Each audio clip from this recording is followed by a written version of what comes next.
You're listening to an Iraq Currency Watch podcast.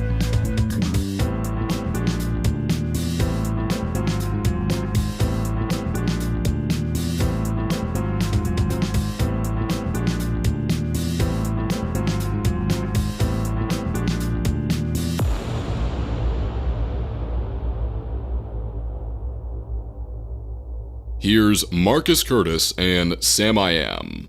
Hi, this is Marcus Curtis. Welcome to another Iraq Currency Watch podcast. I'm here with Sam I Am. Say hello, Sam.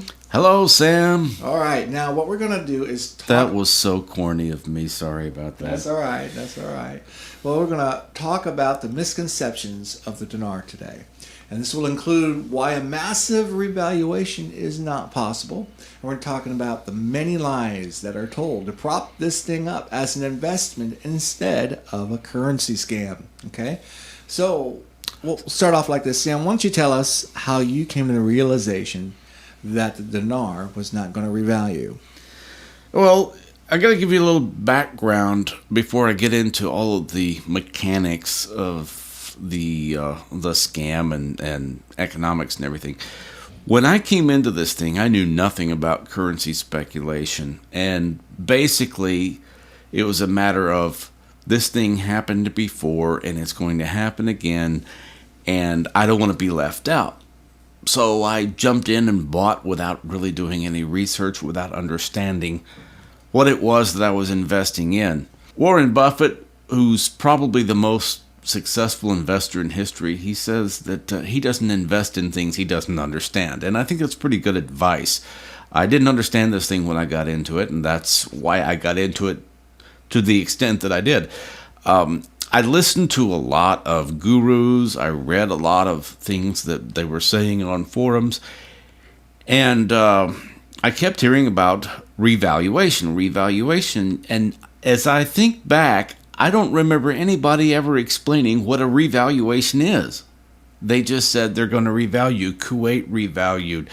Germany revalued after World War II and the Marshall Plan and all of this. But nobody ever really explained what a revaluation is. And before you can really grasp what it is that the gurus are talking about, you've got to understand a few terms, economic terms, and concepts that pertain to this. Otherwise, you're not going to be able to follow anything. You're going to be at the mercy of the gurus. A revaluation is an adjustment, an upward adjustment of a pegged currency. Now, what is a pegged currency? Well, a pegged currency is a currency that does not float freely, but it maintains a certain ratio to another currency, usually the US dollar, sometimes to a basket of currencies. But for example, the dinar is a pegged currency, and currently I think it's 1182 to the dollar, might be 1184, I don't remember. It was for the longest time 1166 to the dollar, but that was where it was pegged, at 1166 dinar to the US dollar. Now they have to do some things in order to maintain that ratio, and that's what they call a managed float. But it's not a free floating currency like the US dollar.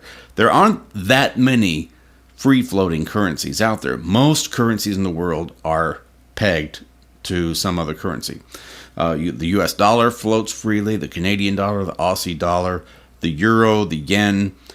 Those currencies are free floating. I think the Brazilian real floats freely, but all of the oil producing countries of the Middle East, they're all pegged. And so a revaluation would be if the central bank of that country decides to raise the value of their currency upward. Now, if they decide to lower the value, then that would be a devaluation. When people talk about devaluation, they're not talking about market forces. They're talking about a decision of the central bank to adjust the value downward. So an upward adjustment is a revaluation. A downward adjustment of a pegged currency is a devaluation. Now, if it's a free floating currency, like the US dollar, and it goes up, that's appreciation, not revaluation. And if it goes down, a free floating currency, when it goes down, That's called depreciation. So you have to understand those terms and what they mean. Revaluation, devaluation for pegged currencies, appreciation, depreciation for free floating currencies. Nobody ever explained that to me. And if they had, I think I would have had a much easier time of understanding what was going on with the scam. Did anybody ever explain to you? No, no, they didn't. But recapping on this, floating currency is something that is market driven, Right. and a peg currency is something that is determined by the central bank. Mm-hmm. And for all the hoopla out there, and for everything the gurus want to say about this, this is not something that's IMF driven. This is central bank driven. Exactly. Any kind of revalue is not dependent on third-party entities like the IMF or the World Trade Organization. Yeah, Obama doesn't need to sign off on it. Right. Christine Lagarde doesn't need to sign off. China doesn't have anything to do with it. It's just whoever's in charge at any given time, the Central Bank of Iraq, which it was Shabibi for the longest time, and Right. I really can't even tell you who's in charge right now. Right. But that's the entity who makes the decision.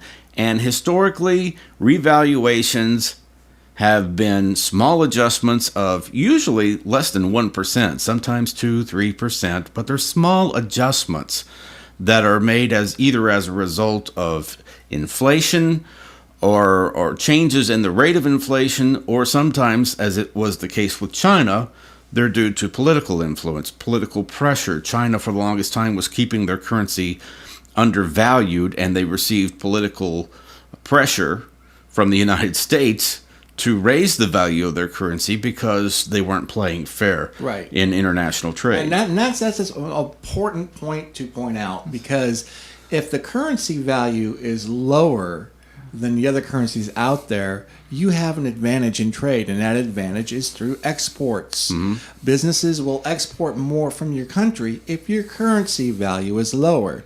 Which begs the question, why would Iraq want to raise their currency value to begin with? Now, what the gurus were saying when I got into this is they want to raise the value of the currency to give their people wealth.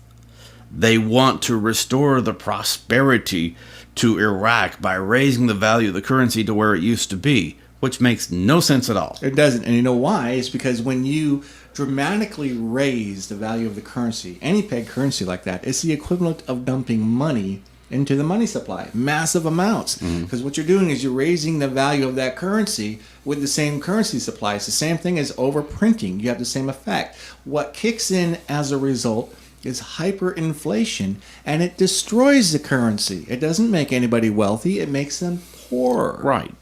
Yeah, these were things that we didn't understand when we got into it. We were Right. just told that they're going to restore the wealth that Iraq lost when their currency went down in value. And if you don't know any better, that sounds good. But this is an investment that feeds on ignorance. Ignorance about economics, ignorance about currency valuation, and foreign currencies.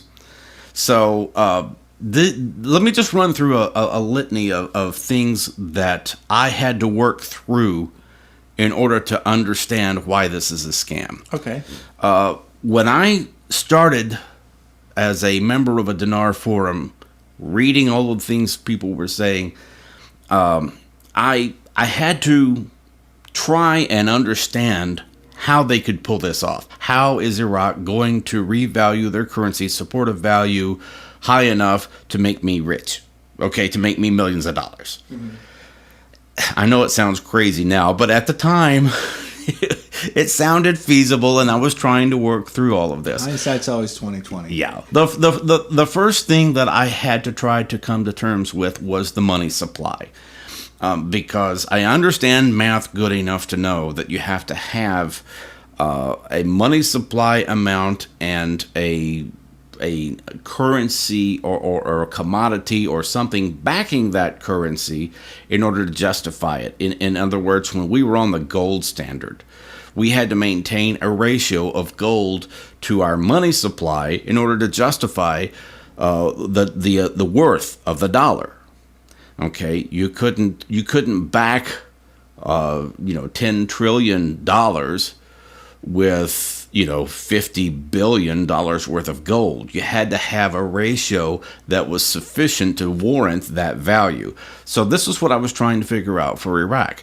I was told that they had 25 trillion in their money supply and that they had reduced that by 70%. There was an article that said that they had reduced their excess liquidity by 70%. And everybody was interpreting that as reducing the money supply by 70%. So I just did the math on that. If you take 25 trillion, which I think you said that the value was actually 21 trillion. In 2010, it was 21 trillion. Yeah, well, the number that I was told, I think, was 25 trillion. But that was a few years after we were into it. When we first got into the investment, it was 21 trillion. Well, by the time I really started looking at this, it's 2011. Right. So it may have increased between... Well, it's 25 trillion, which gives you an example of how quick the currency supply expanded. It was going up. It wasn't going down. Right. Okay, so looking at those numbers, 25 trillion, if you reduce that by 70%, then you've got about 7.5 trillion left, I think was the math that I did on that. So I said, okay, they've got 7.5 trillion in their money supply. All right, what are they going to back that with? Everybody was saying that they're going to back it with their oil. And there was an article that said that they had 143 billion barrels of proven recoverable oil. Do you remember that article? Yes, I do. Yeah, so I said, okay, 143, and this is what everybody was saying. Look how much oil they've got. Okay, so 143 billion barrels. I did the math on this. At the time, oil was selling for about $100 a barrel. But I said, let's be conservative and just say $75 a barrel. Now, that sounds funny now because it's down to about $30 a barrel at this point. Right. But I was trying to be conservative and say $75 a barrel. So if you take 143 billion barrels and multiply that by $75 a barrel, then that's, I think, about $11 trillion. According, if I'm remembering, I don't have a calculator in front of me, but I'm trying to remember the math that I did on this. So I thought, okay, they've got 7.5 trillion dinar in their money supply, but they've got $11 trillion worth of oil sitting there to back it. So they can support a $1 RV. See, I never was in on the $3, $4, $5, right. But I did believe that they could support $1, and this is how I rationalized the whole thing. 7.5 backed by 11, they can do that, right? Even if it's less than $75 a barrel, they could still pull it off, or close to $1. Good enough. I mean, if they come in at 86 cents, that's fine by me. Here's the problem with that. You cannot back a currency with oil. Right. You cannot back a currency with a consumable product like oil. Besides that oil was still in the ground. Mm-hmm. Yeah. It's going to magically transport to the central bank. and I started looking at the production numbers. They were pumping out about 3 billion barrels, or 3 million barrels a day, which came to about 1 billion barrels a year. Mm-hmm. And for some reason, I had never run the numbers on that. And I said, well, at the rate that they're going, it's going to take 143 years to pump all of this oil out. Mm-hmm. How are they going to back a currency with oil that's not going to be available for 143 years? Right. And then people said, wow, they're going to increase their production up to 10 million barrels a day, which I think was their stated goal by the end of the decade. They wanted to be up to 10 million barrels a day. Whether or not they pull that off, even if it's 10 million barrels a day, you're still talking about nearly 40 years for them to pump all of this oil out to back their currency. Now, when we were on the gold standard, we weren't backing the dollar with gold that was in the ground waiting to be mined. Right. We were backing it with gold that was sitting in Fort Knox. That's an important point. I remember when you were going through all of this, and one of the things that you overlooked was natural gas. And do you remember me? Oh, that's right. I brought that to your attention, and I showed you articles where they want to bring lines into Europe with natural gas so they can compete against Saudi Arabia. Right. And compete against Europe is what they wanted to do, because Russia was bringing gas into Europe, and they wanted to compete with that. But to me, that was all the icing on the cake. that they had all the natural gas too. I was just going by oil because I never heard anybody say they were going to back it with natural gas. Right, but when we started looking at commodities as a way of backing currencies, we looked at the sulfur crops, the natural gas, the oil, not even realizing that we were way off base because this is not how currencies work to begin with. Right. We were just trying to calculate everything they had and how we're going to get that worth out of the dinar in order for us to get our money back. Right. So, and here's another problem with my thinking back then is that I thought that they had reduced the money supply from 25 trillion to 7.5 trillion dinar because of the article that said they'd reduced their excess liquidity by 70%. Right. Well, when I finally got around to doing my due diligence, I looked up the definition of excess liquidity. Excess liquidity, it doesn't have anything to do with the money supply. Right. Excess liquidity is the amount of money held in the banks beyond which they're required to hold. Right.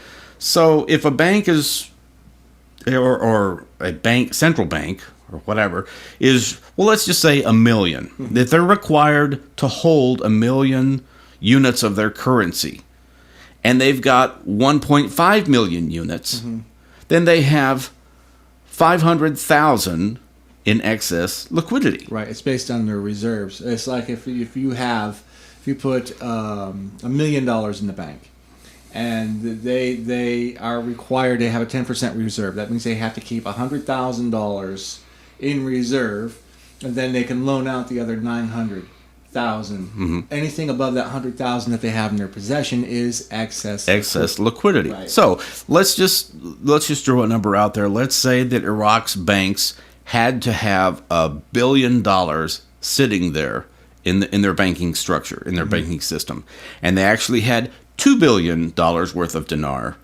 or 2 trillion dinar sitting there, and so now they've got 1 trillion dinar excess liquidity. Right. Okay, they were required to have 1 trillion. They've got 2 trillion, so that means they have 1 trillion in excess liquidity. If they reduce that by 70%, then that means that they reduced it by 700 billion dinar, or about $700 million. Okay, so if they reduced it by that amount, then they have reduced their excess liquidity by 70%. And we're talking about the commercial banks, not the central banking system. This is not a direct impact on the amount of currency out there. Yeah, it's the banking structure. Right. So that article was talking about basically moving that money out of the banking structure and into the economy. And that same article talked about where the money went. It went into construction projects, building roads, bridges, starting up businesses, farming. They put it into the economy to get the economy growing. Yeah. But they didn't remove it from the money supply. Right. A reduction in excess liquidity does not have anything to do with a reduction in the money supply. Nothing it has to do with moving the money out of the banking structure and into the economy. So when I discovered that, I said, okay, so now we're back to 25 trillion. Dollars, yeah. Or dinar, yeah. Dinar, yeah. So there hasn't been this incredible reduction of the money supply that the gurus were telling us about. And I said, okay, but still, they've got 25 trillion and they're backing it with 11 trillion dollars worth of oil. So that's still pretty good. We can still do about a 40-cent RV. Okay, then I discovered that there was absolutely no evidence that Iraq or any other country was going to back their currency with oil. Yeah. You know what destroyed that for me was the petrodollar system, by the way. When I discovered the petrodollar system and how it actually worked and did research in that area, I discovered that, they're not going to back their currency with oil. No country is going to back their currency with a resource that dwindles every year. That's inflationary by just doing that. It sounds funny now, but at the time, everybody was saying it with such, conviction that I bought it. I've heard one guy even say that Vietnam is going to back the dong with rice. And there are people who believe this. I mean, if they're going to back the dong with rice, and one good monsoon could come along and wipe out their entire currency system. But no, you don't back a currency with rice or oil, Currencies in the modern economy are backed with reserves. Reserves and securities. That's right. And the reserves at one point was gold. We've migrated away from that. If you look at the world gold supply today, only 17.4% of all the gold in the world is used to back currency, and they don't even use silver. They only use gold. Silver's not even... The Sherman-Silver Act had a lot to do with that. Got rid of the... I think it was Grover Cleveland that nipped that in the butt. And there was a point where silver was no longer considered money for currency backing. Okay. I have to go back and look at my notes when I did my research. It's in my book somewhere. Yeah, I knew that countries still had some gold in their reserves, but I didn't realize silver was no longer it's not included. Used anymore. No. Okay. So now, when I discovered this, you cannot back they can't back the dinar with oil. So what are they backing it with? They're backing it with their foreign currency reserves. Everything that I read said that they're using their foreign currency reserves to back their currency, and there was not one iota of evidence that they were going to back it with anything else. Right. And I heard Oki on conference calls saying that we're going back to asset-backed currencies. I heard other gurus saying that they're going to back it with their oil, that we're going through a global restructuring of the financial system, the currency system, and that nations are going back to asset-backed currencies. The only place I heard that was from gurus. Right. And conference calls from Dinar people. I never heard any legitimate news organization say anything about that. You won't read it in the Wall Street Journal, Investors Business, Daily Forbes. You won't read about that anywhere there's an important point here. When they say we're going back to asset-backed currencies, the only asset that's ever been used to back a currency is gold. Right. Oil was never used to back. So we said we're going to go back to this. You were never back to that in the first place.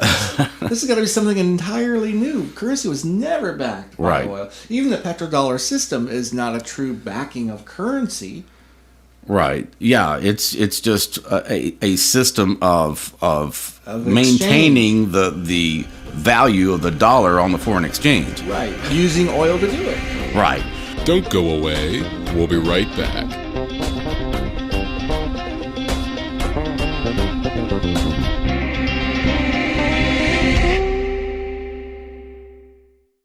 Have you ever tried to learn about basic economics only to get bogged down with complex math and advanced equations? This can be frustrating. Learning basic economics should not be this hard. Head on over to the site called Biblical Views in World Economics, or BVAWE, and learn about basic global economics. Start off learning about monetary history. Then learn about various monetary systems that have been in place, such as Bretton Woods and the classic gold standard. Learn about basic money mechanics.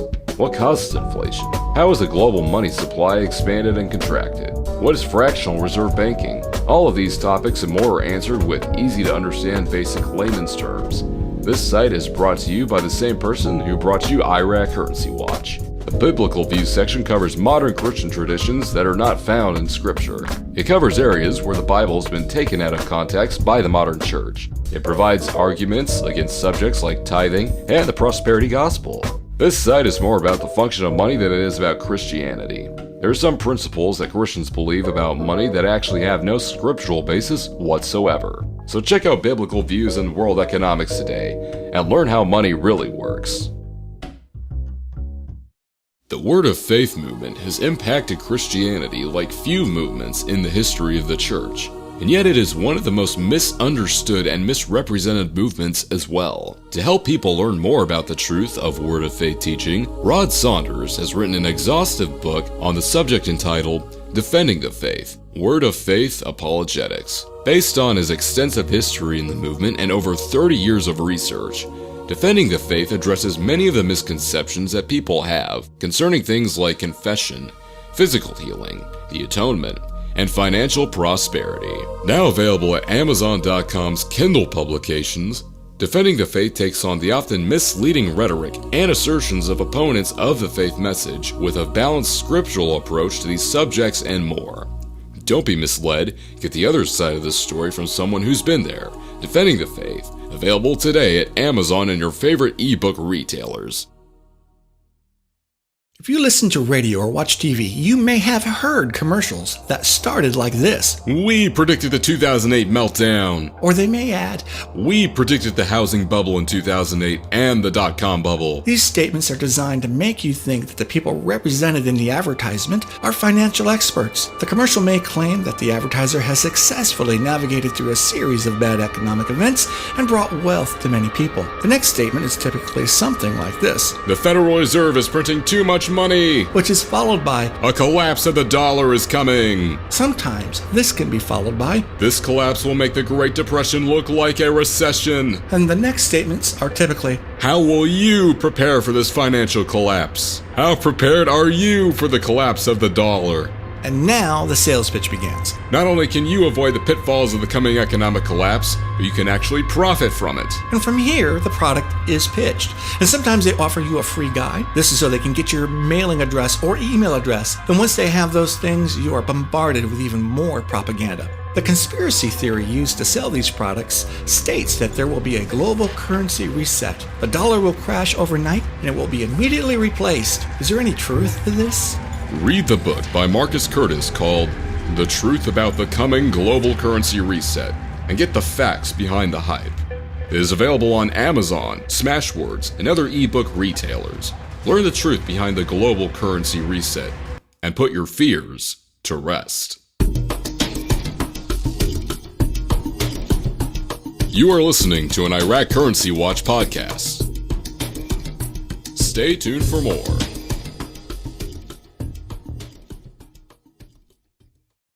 Do you know how we got our Bible?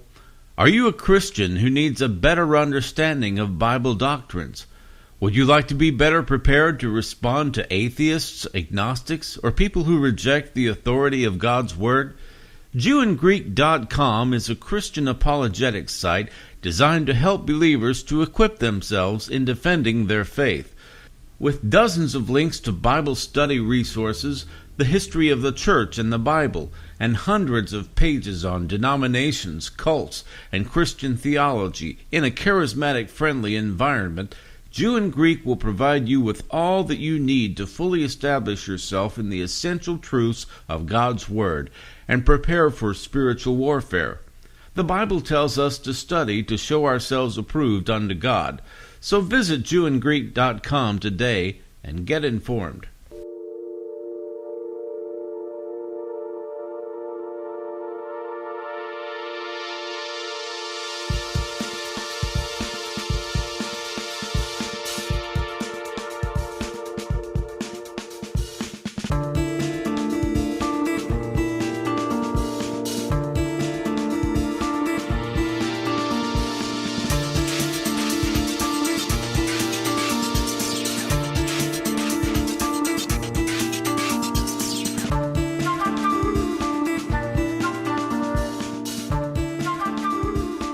Here's Marcus Curtis and Sam I Am. Yeah, I heard some gurus say that Canada's dollar is backed by oil. No, it's not. And I said, yeah, look how much their economy is based on oil. I said, well, that's different. If their economy has a certain percentage that's oil-based, then so what? That doesn't mean that their currency is backed by oil. Exactly When you say something, a currency is backed by something, that means that a foreign country can come and say, we're exchanging units of your currency and we want some of your commodity. Right. That's what France did with us when they wanted their gold and we didn't have it. Right. That's why Nixon removed us from the gold standard. And here's an important point. If you add up all the gold that is used to back currency, we have about maybe 20 or 30 trillion, is my guess, and this is just a guess, but we have an $80 trillion economy. There is not enough gold in the world to back the economy that's currently in position. Mm-hmm. And this is why you have all these gold and silver salesmen predicting $8,000 an ounce gold or $5,000 an ounce gold, which is ludicrous, absolutely ludicrous. And like, this is the new system we're going to. We're going to a new system that's basically based on the old system. There's nothing to be further from the truth. Mm-hmm. we're not moving to a gold-based system. We're moving to a digital-based system. This is why they're limiting cash in Germany. They're limiting cash. We have new laws in America called structuring, where you can't go to the bank now and withdraw certain amounts of money without being reported to the IRS. And people are doing jail time because their property is being seized because of these structuring laws and them using cash. They want people to use the digital stuff. That's what they're migrating to. Mm-hmm. That's what the world is going to. They're not going to go back to gold. Yeah, well, we know that now. We know that now, yeah. So, once I got to that point in my analysis and my due diligence, I said, okay, if they're not going to back it with oil and they're going to back it with their foreign currency reserves, how much is in their foreign currency reserves? Now, at the time, it was about $50 billion. It eventually got up, I think, to about 89 billion, I thought, or was it 80? I don't remember. The highest I remember is 80 billion. I need to look at I have a financial indicators document that tells me that. I need to look that up. Yeah. Their currency supply got up to 89 billion, but the reserves were like 80. I think at the most it was 80, and it's substantially less now. So I said, okay, they've got about 50 billion in their foreign currency reserves, and they've got 25 trillion dinar. I did the math on that, and I said, looks like they can only RV to about 0.2 of a penny. Mm-hmm. That's about right. Okay, this is looking worse and worse all the time. And then I discovered that, in fact, they were backing their M2 instead of just their M1. So it wasn't just 25 trillion dinar that they were backing. Money outside of banks. They were backing all of the electronic currency and everything. They didn't have to. I mean, there was nothing requiring them to, but that was what they were doing because there was so little confidence for their currency. Right. So once I found out that they were backing about 50 trillion dinar with about 50 billion in foreign currency reserves, I ran the math on that. I said, looks like they can't revalue at all. Not at all. They're about maxed out. Mm-hmm. Maybe a few percent, but... right, they don't have the reserves to revalue it to where it's going to go, where it needs to go for them to make their predictions. And oil is not going to cut it. Oil has nothing to do with it. Yeah. So basically, 50 billion in foreign currency reserves... divided by 50 trillion dinar comes to about 0.1 of a penny, which is right about where they are. So when I got to this point, I said, well, then what are all these articles about deleting the zeros, deleting 3 zeros from their currency? Because the gurus were saying deleting 3 zeros means they're going to pull in all those notes with 3 zeros, revalue the currency, and issue new lower denoms with the higher value. It was a revaluation. But I said they can't revalue. They have no room to revalue. They're maxed out because they're backing it with the foreign currency reserve. So what do all these articles deleting the zeros, what are they talking about? I looked up the definition of redenomination, and it said it sometimes is referred to as cutting the zeros. And I said, I've been lied to. Yeah. I've been lied to. Deleting the zeros, deleting 3 zeros does not mean revaluation. It means redenomination. It does. Every redenomination I studied, every news article about every country that redenominated, they said deleting the zeros, cutting the zeros, removing the zeros, lopping the zeros, chopping the zeros, whatever. They were all talking about the same thing, removing zeros from the exchange rate and issuing a new currency. Right. At a neutral, even exchange. Mm-hmm. Nobody got rich off of any of those.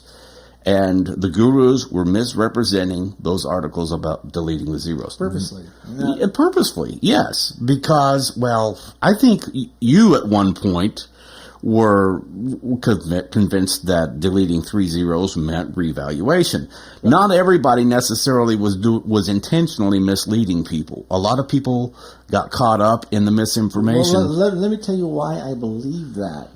Because Iraq was calling deleting the zeros in 2010, they were calling it a revaluation. And it came out of their own mouth. We're going to revalue the currency, and then followed by the comment, we're going to delete the zeros. I remember several articles in the year of 2010 that basically stated that. Mm-hmm. And then you want to talk about how naive I was. I remembered, my grandfather or was it my great-grandfather, or a friend of the family, somebody had $1,000 bill in their hand. What about that? And I got on the internet and started looking. I found out that America at one point had a $100,000 bill. So I thought to myself, oh, there's proof. We had larger bills, and we just eventually phased those out. So that might be what they're doing in Iraq.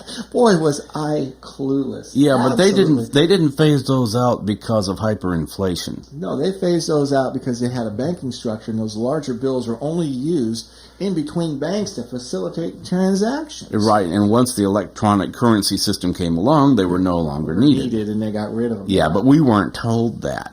We were told that Iraq was going to take those 3-0 notes and use them for bank-to-bank transfers, which is ridiculous. Right, but I had thought at one point that those larger bills were taken out of circulation or done away with, and they're going to do the same thing in Iraq, is what I thought. And then with Iraq saying that they're going to revalue, and then when they described the revalue, they would use redenomination language. Well, I didn't know what a redenomination was. All I knew is they're going to revalue, and I'm going to get rich, and Kuwait already done it, and Germany already done it. Well, shoot, sign me up. Right. This is complicated to understand. That's why it's important to understand the definition of revaluation and redenomination. A redenomination, there were gurus saying that redenomination just means that they're going to print new denominations. Right. And pull the 3-0 notes out, but it would be the same currency series. But no, a redenomination, you completely remove the existing currency or currency series and issue a new currency with a new name, a new ISO symbol, and all of that. Right. It's been done dozens of times since 1950 or maybe even before. What's the study I found in Colombia where it was 70 redenominations from the 1960s to 2004. It was over 70 of them. And nobody ever gets rich off of a redenomination. Not unless they're a guru pumping the dinar. Or they're a dealer selling the dinar. This is a production of Iraq Currency Watch. Any views expressed by guests of this show may not reflect the views of Iraq Currency Watch or the host. The views expressed by the host are opinions reached after countless hours of research and years of exposure to the dinar community. We ask that everyone do their own research regarding any investment, including the dinar. Thank you for listening to this podcast from Iraq Currency Watch.